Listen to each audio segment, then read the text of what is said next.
Hey everybody, this is Lawrence with Dirty Basement Terrain. In this episode of our series of rock scatter terrain, we're going to cover swamped rocks. Do you have a lot of rocks and swamps? No, but they do look cool and they do work. So I'm going to show you how I went through my process of making these swamp rocks, and hopefully you can pick some tips or useful tricks up and make your own. Let's get to it. Okay, I've already gotten my rough shape from scrap terrain roughly finished out to what I want, and now I'm just trimming it a little further to get it to exactly where I want it.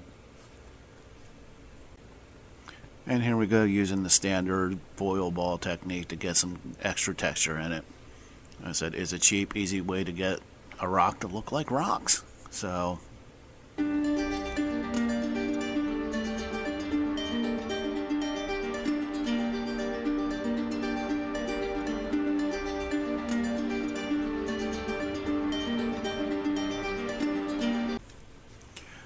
now, I'm not going to be going with my straight up standard colors of the dark blue gray, the pewter gray, and the granite gray. I actually want to have some green tint to all these colors. So I'm just grabbing some Craft Smart olive green to mix in with the dark blue gray and the pewter gray. And then for the granite gray, I'm going to be mixing in some Craft Smart Spanish olive.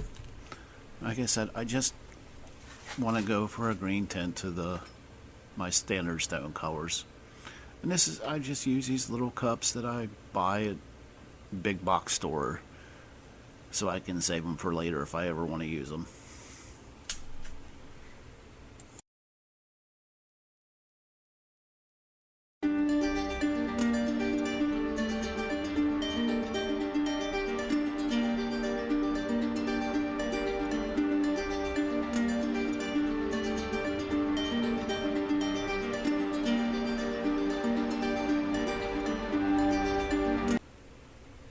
And now I'm going to be using the expensive pencil tool to carve in some cracks into the stone. You can do this step before you add the foil ball texture, but it honestly is not going to matter much. So I'm just adding, like I said, some crack lines until I'm happy with how it looks.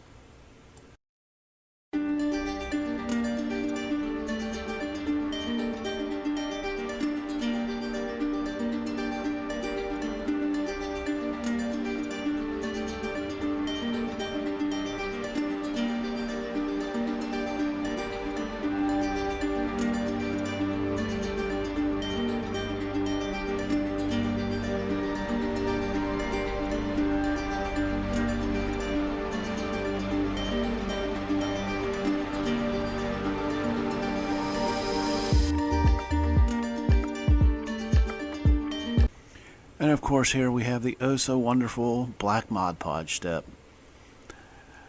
Like I said, this is done to protect the foam.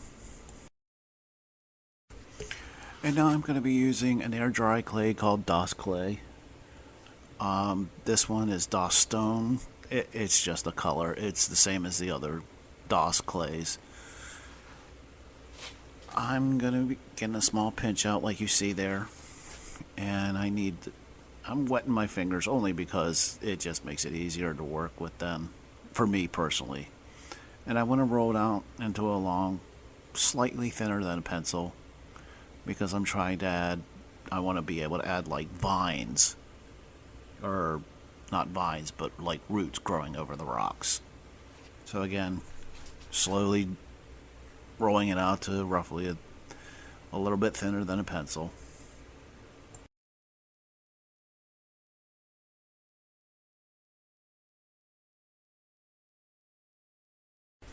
Now I'm cutting off a piece to the length of what I think will look good and slowly molding it onto the rock. And I'm just using a flat steel texturing tool. You can use a pencil actually if you want to with this, or anything. And I'm just kind of carving in lines, honestly, and basically smushing some of the clay into the foam so it'll actually stick to the foam. That's one, you gotta really work it into the foam or it's not gonna stick. If you don't do it, it will peel off before it dries. And like I said, I just want to texture a bunch of lines into it to make it kind of look more natural, other than, hey, here's a chunk of clay I put on here. Again, I'm just carving multiple lines. I'm not even really carving, I'm just pushing the flat edge of my sculpting tool into it. It's just push down, push down, push down, push down, push down. It may be a bit monotonous, but the end result is good. And now I'm using a pointy end of my sculpting tool to add a few little, like, small holes and dots to more naturally look like it part of the stone.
Here we're grabbing the base coat color that I mixed earlier of the dark blue, pewter gray, and olive green. Like I said, for this I'm just going to go for 100% coverage, wet my brush, get the paint out, and just basically paint the whole surface of the rock of the base coat.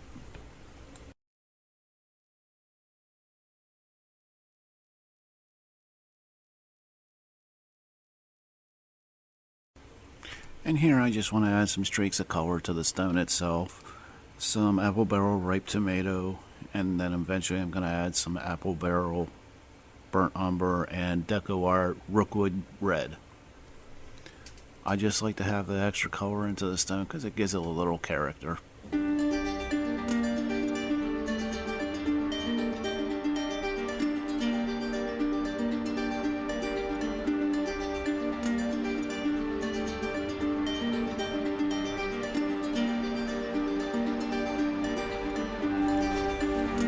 Now I'm grabbing the mid-tone green of the pewter gray and olive green mix that I made earlier, and I'm going for roughly 80-85% coverage.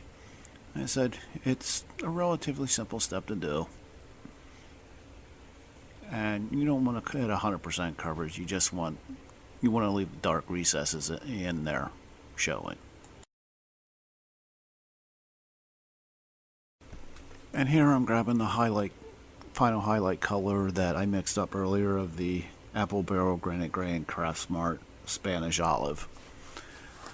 Just want to do a quick dry brush on this, bringing up the edges and showing off all the cracks and the little indentations on the piece that we did earlier.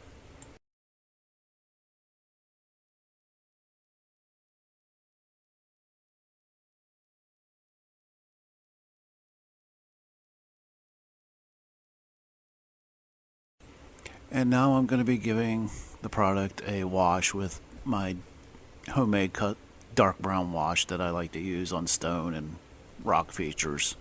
Just makes it look dirty and dingy, and it's a swamp, so you want dirty and dingy. Now that the wash is dry, as you can see, I'm grabbing the highlight color again, and I want to start bringing back up those edges and give it a final dry brush highlight. I'm working the brush from the top and going down, not because I want to have as if there's sunlight hitting the top of the rock and showing off the shadows.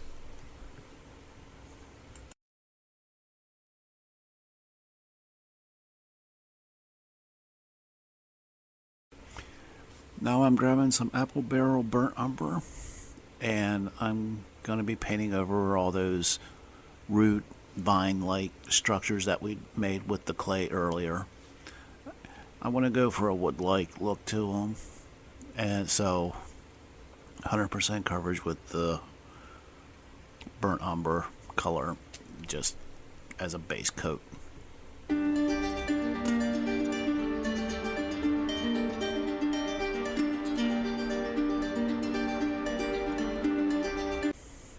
Now that we've got all of our base coats done, I'm grabbing Apple Barrel's Nutmeg as a mid-tone color on these items. And of course I'm grabbing a brush out of my massive cup of brushes. And I just want to go for like a 75 to 80% coverage with this. I want to leave the deepest recesses untouched with this color.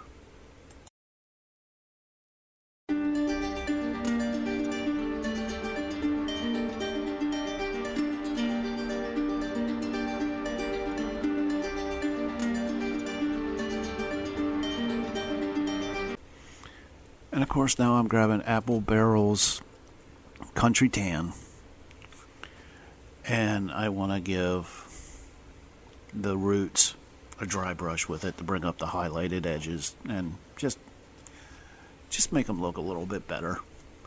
Make it look pretty.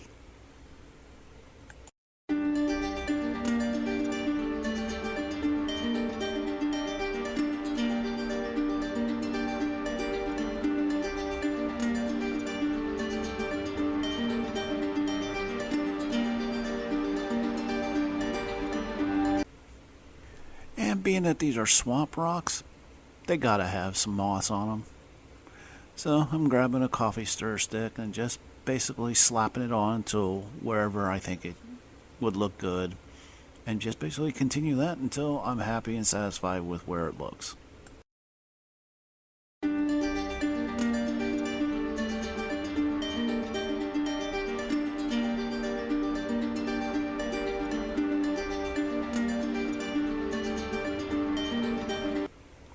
And now I'm grabbing my dark brown wash again, and I want to give the roots a bit of a wash. I wasn't completely happy with how the dry brush turned out, so I want to darken it up again. And like I said, I'm just doing this because I wanted to, honestly, and the roots weren't coming up quite to my satisfaction.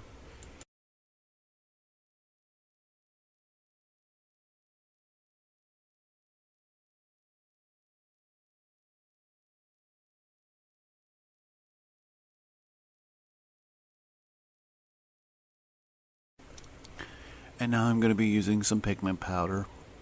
Actually, as usual, it's not real pigment powder, it's soft pastel scraped into a powder. And I'm just using a small makeup brush to place it where I think it looks good, like in all the deep recesses of the cracks that I made. And I'm also going to be getting around the bottom edges because they're swamp rocks, they're supposed to look dirty and nasty.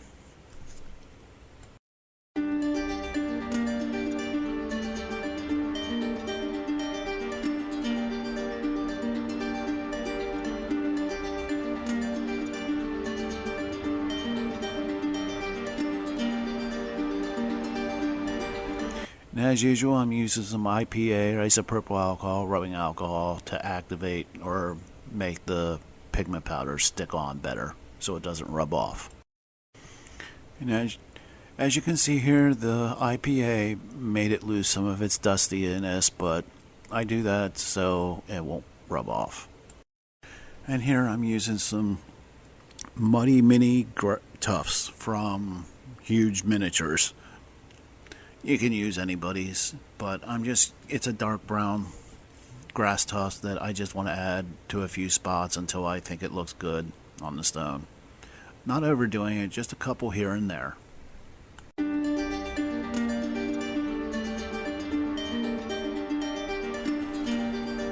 And here is the final product. I hope you like it.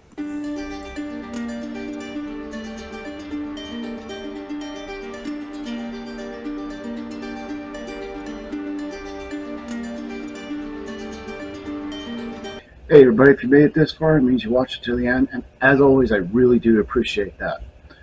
If you like the video, hit thumbs up. If you want to see more, click subscribe. More are coming. If you want to leave a comment down below or off to the side, wherever. If you want to get a hold of me directly, I do have a Discord, and there's a link to that in the About tab of my page. I hope you guys were able to enjoy this video, and I hope you were able to pick up some useful tips or a new way of doing something. Remember, guys, when you're making your terrain, the only person you got to worry about is you, because it's your terrain.